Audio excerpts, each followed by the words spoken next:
Assalamualaikum warahmatullahi wabarakatuh. Perkenalkan, nama saya Muhammad Ryan Hamzah, NIM A32124105. Saya dari kelas C. Pada kesempatan kali ini saya akan menjelaskan materi dari mata kuliah hukum pidana, yaitu tentang hapusnya hak penuntutan pidana dan eksekusi. Hapusnya hak tuntutan.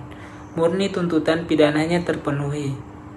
Yang pertama, yang dituntut mendapatkan abolisi atau penghapusan tuntutan pidana yang terpenuhi, yang diminta atau memohon kepada Presiden, dan Presiden meminta pertimbangan dari DPR. Dan yang kedua, amnesti atau pernyataan ampunan atau penghapusan hukuman sudah jatuh vonis yang diberikan oleh Presiden. Kemudian eksekusi dilakukan oleh jaksa berdasarkan hasil keputusan ingkrah, dan adapun salah satu lemahnya penegak hukum adalah kurangnya fasilitas yang ada dalam penegak hukum. Contohnya, lepas untuk anak dan alat pendeteksi kebohongan. Kemudian yang ketiga, gerasi. Gerasi dalam hukum pidana adalah pengampunan atau keringanan hukuman yang diberikan oleh Presiden kepada seorang terpidana untuk mengurangi atau menghapus pelaksanaan pidana yang sudah dijatuhkan pengadilan. Bentuk gerasi berupa: yang pertama, pengurangan hukuman atau revisi khusus Presiden. Yang kedua, perubahan jenis hukuman. Yang ketiga, pembebasan dari hukuman tertentu.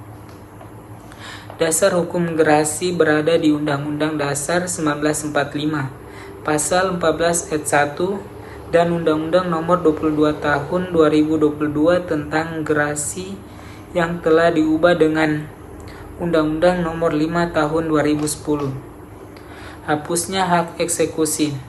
Sudah ada keputusan yang tetap, hakim harus menjalankan tugasnya untuk mengeksekusi.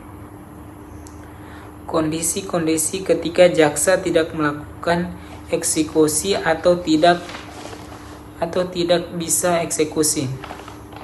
Yang pertama, tersangka meninggal sebelum terpidana atau terpidana sudah meninggal. Pasal 84 KUHP daluarsa. Pertimbangan Mahkamah Agung. Tersangka adalah orang yang diduga keras melakukan tindak pidana berdasarkan bukti permulaan yang cukup. Status tersangka diberikan oleh penyidik atau polisi pada tahap penyidikan.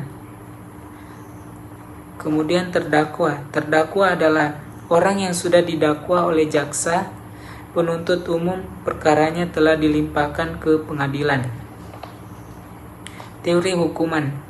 Seorang yang melakukan mendapatkan imbalan atau hukuman terdapat di pasal 10 KUHP. Pengurangan dan tambahan hukuman. Pidana penjara diberikan tindak pidana yang berat dan lebih lama, sedangkan pidana kurungan diberikan untuk tindak pidana ringan dan penjara pendek. Kemudian pengurangan dan penambahan hukuman. Pengurangan hukuman berdasarkan undang-undang. Umur yang masih muda atau belum cukup umur terdapat di pasal 47 KUHP tidak berlaku sejak adanya Undang-Undang Anak pasal 11 tahun 2012. Pasal 53 ayat 1, percobaan melakukan kejahatan. Kemudian membantu melaksanakan. Pasal 57 ayat 1 KUHP. Kemudian penambahan hukuman. Konkursus atau persekongkolan atau kerjasama KUHP pasal 65 sampai 66. Kemudian residivis.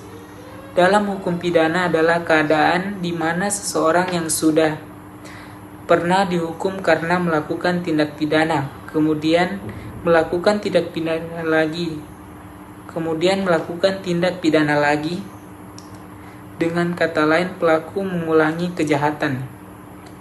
Terdapat di pasal 486, 487, 484 KUHP pasal yang mengatur tindak pidana pergaulan kejahatan yang bersangkutan dengan berbagai macam. Sekian yang dapat saya sampaikan. Wassalamualaikum warahmatullahi wabarakatuh.